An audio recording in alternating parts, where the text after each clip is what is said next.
And I, said Debray. And I also, said Franz. And we, too, added Beecham and Chateau Renaud. Having wished you all to witness the challenge, he now wishes you to be present at the combat.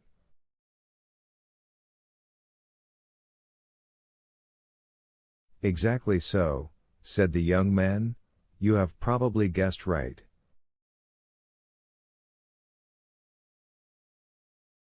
But, after all these arrangements, he does not come himself, said Chateau Renaud.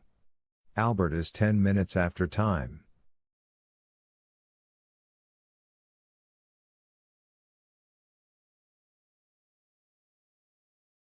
There he comes, said Beecham, on horseback, at full gallop, followed by a servant.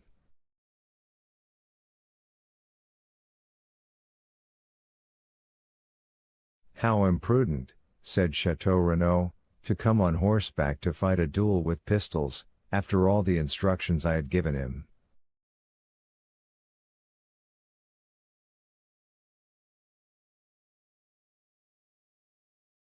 And besides, said Beecham, with a collar above his cravat, an open coat and white waistcoat, why has he not painted a spot upon his heart?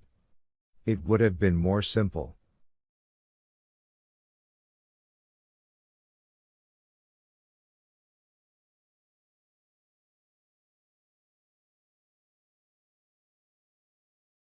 Meanwhile Albert had arrived within 10 paces of the group formed by the 5 young men.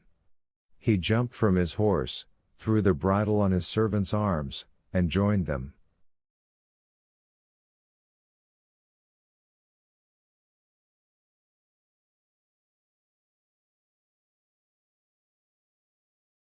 He was pale, and his eyes were red and swollen. It was evident that he had not slept.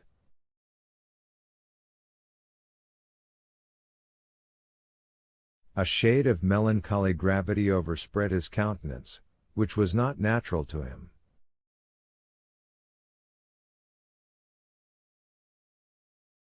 I thank you, gentlemen, said he, for having complied with my request. I feel extremely grateful for this mark of friendship.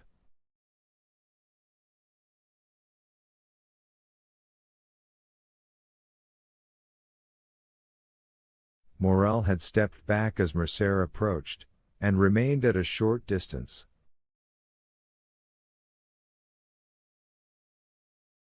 And to you also, M. Morel, my thanks are due.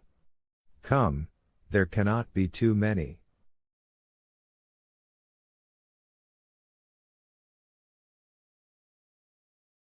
Sir, said Maximilian, you are not perhaps aware that I am M. de Monte Cristo's friend?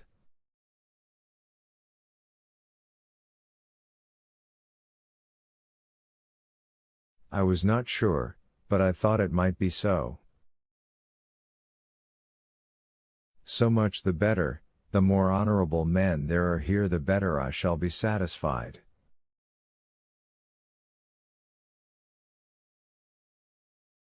M. Morel, said Chateau Renaud, will you apprise the Count of Monte Cristo that M.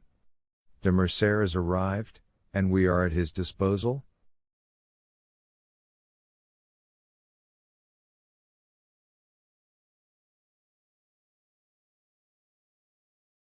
Morel was preparing to fulfill his commission. Beecham had meanwhile drawn the box of pistols from the carriage.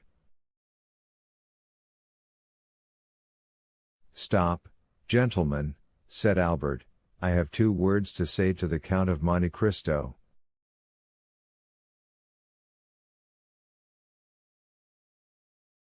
In private? Asked Morel. No, sir, before all who are here. Albert's witnesses looked at each other. Franz and Debray exchanged some words in a whisper, and Morel, rejoiced at this unexpected incident, went to fetch the Count, who was walking in a retired path with Emmanuel.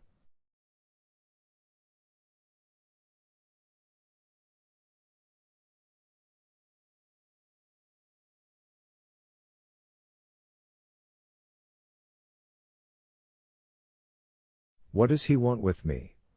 Said Monte Cristo.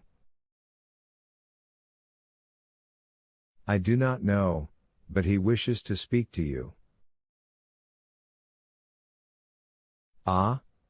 Said Monte Cristo, I trust he is not going to tempt me by some fresh insult.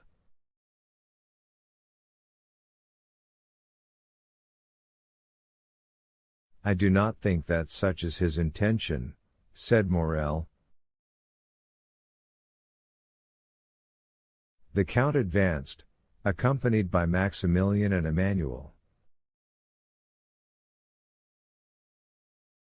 His calm and serene look formed a singular contrast to Albert's grief-stricken face, who approached also, followed by the other 4 young men.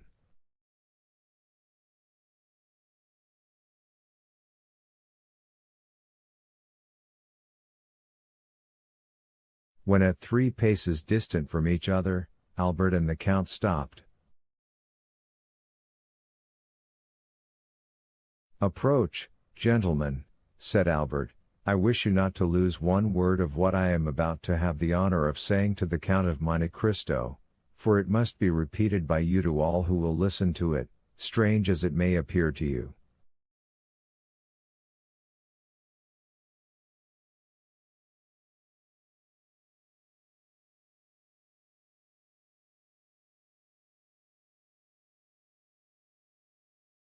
Proceed, sir, said the Count. Sir, said Albert, at first with a tremulous voice, but which gradually became firmer, I reproached you with exposing the conduct of M.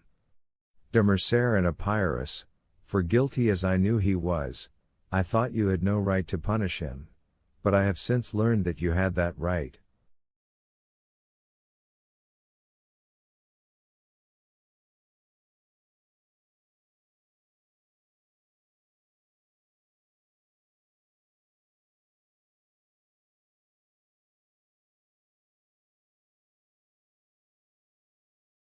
It is not Fernand Monjagu's treachery towards Ali Pasha which induces me so readily to excuse you, but the treachery of the fisherman Fernand towards you, and the almost unheard of miseries which were its consequences, and I say, and proclaim it publicly, that you were justified in revenging yourself on my father, and I, his son, thank you for not using greater severity.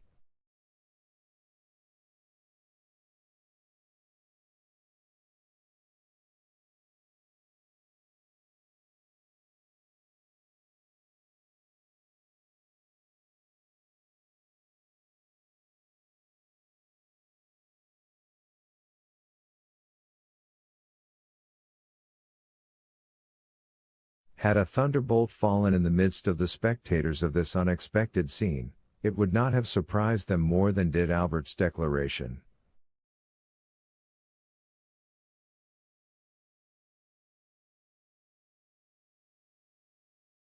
As for Monte Cristo, his eyes slowly rose towards heaven with an expression of infinite gratitude.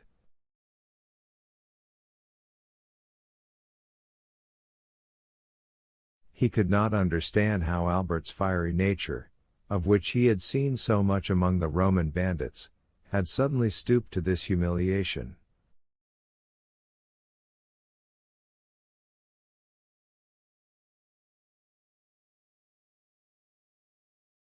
He recognized the influence of Mercedes, and saw why her noble heart had not opposed the sacrifice she knew beforehand would be useless.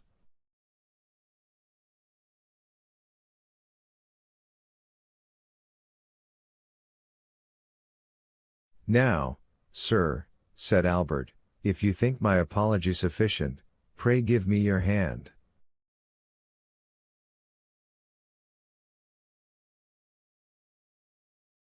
Next to the merit of infallibility which you appear to possess, I rank that of candidly acknowledging a fault.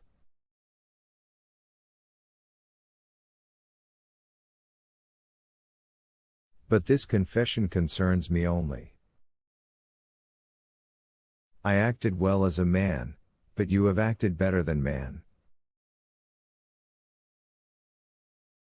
An angel alone could have saved one of us from death. That angel came from heaven, if not to make us friends, which, alas, fatality renders impossible, at least to make us esteem each other.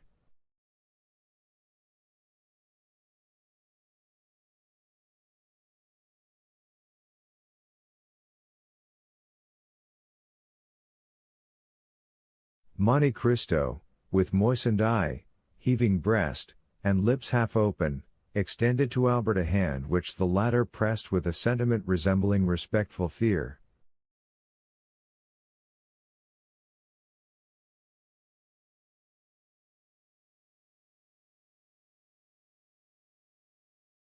"Gentlemen," said he, "M. de Monte Cristo receives my apology."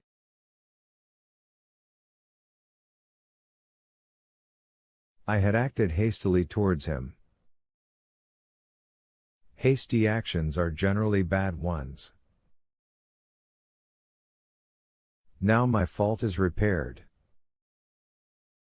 I hope the world will not call me cowardly for acting as my conscience dictated. But if any one should entertain a false opinion of me, added he, drawing himself up as if he would challenge both friends and enemies, I shall endeavor to correct his mistake.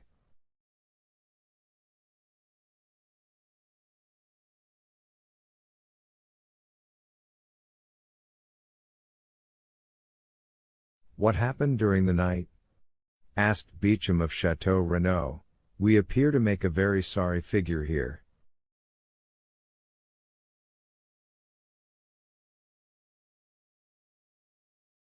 In truth, what Albert has just done is either very despicable or very noble, replied the Baron.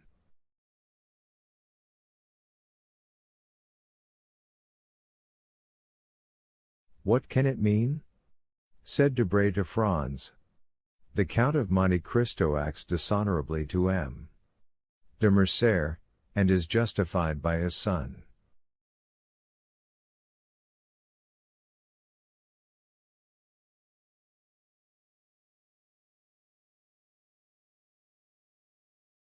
Had I 10 unitas in my family, I should only consider myself the more bound to fight 10 times.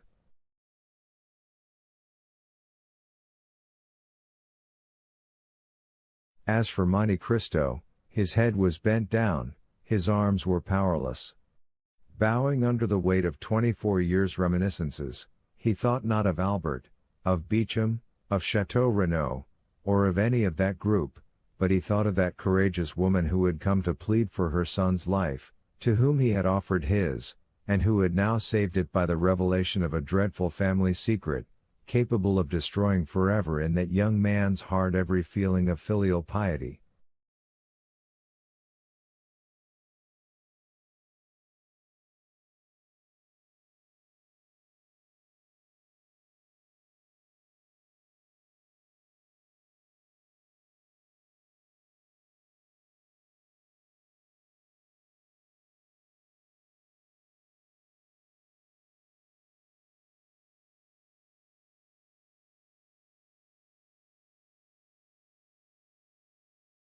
Providence still, murmured he, now only am I fully convinced of being the emissary of God.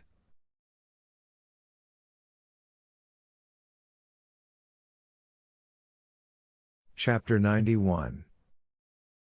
Mother and son,